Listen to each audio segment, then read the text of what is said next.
thank you very much. Thank you all for your testimony. This hearing is critically important because we need to implement common sense, pro-growth tax and trade policies that will boost our economy, the businesses like those here today, and the American worker. I want to thank the International Longshoremen Association for being present here and the work that they do at this port. Steelworkers Union, thank you and your members for what they do. And of course our Port Authority police who are here to keep our port safe. I want to start with Mr. Atkins. While many industries were eventually able to return to former habits post-pandemic, the seaports continue to grapple with altered consumer patterns and a shifting global supply crisis. How do seaports continue to adapt to these supply chain patterns that have emerged post-pandemic?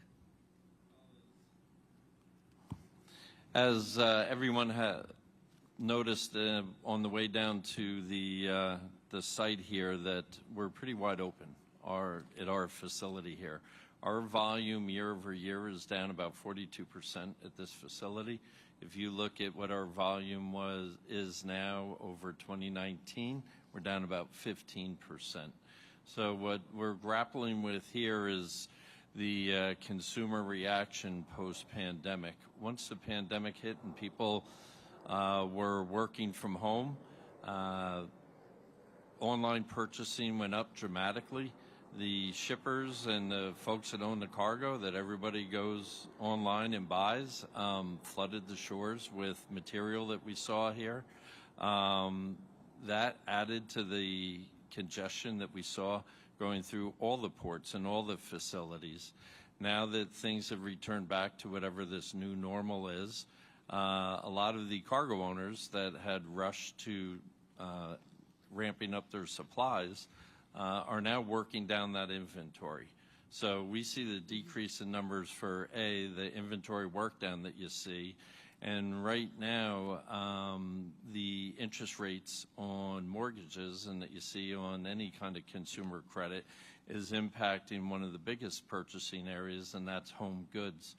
Furniture by commodity is the #1 mover into the country, and with interest rates as high as they are for 30-year mortgages, people are not looking to trade in their 2 or 3% mortgage into larger houses or build new houses. So if you look at the furniture and home goods sector, that is down dramatically. So you mentioned some of the causes of this, say, freight recession. Sure.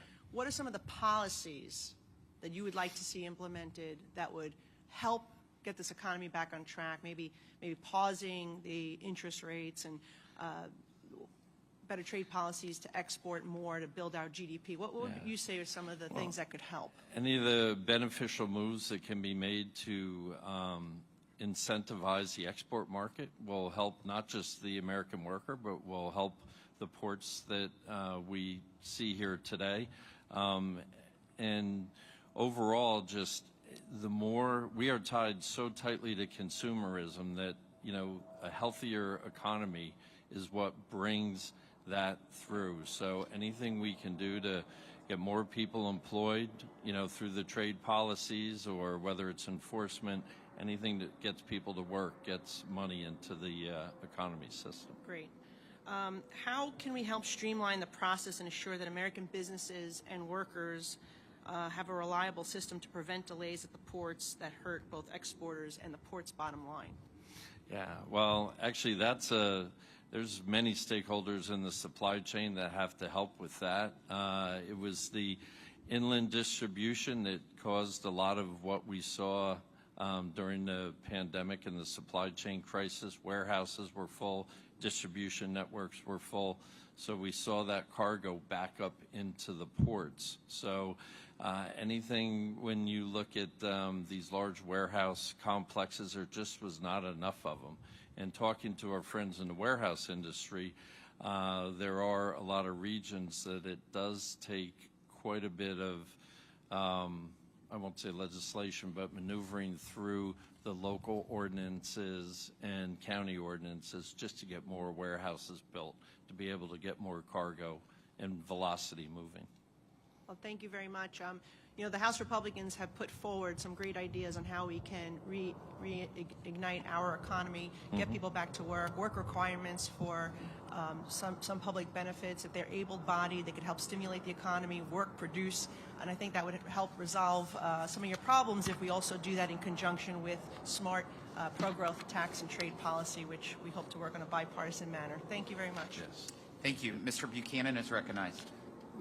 Thank you, Mr. Chairman. I want to thank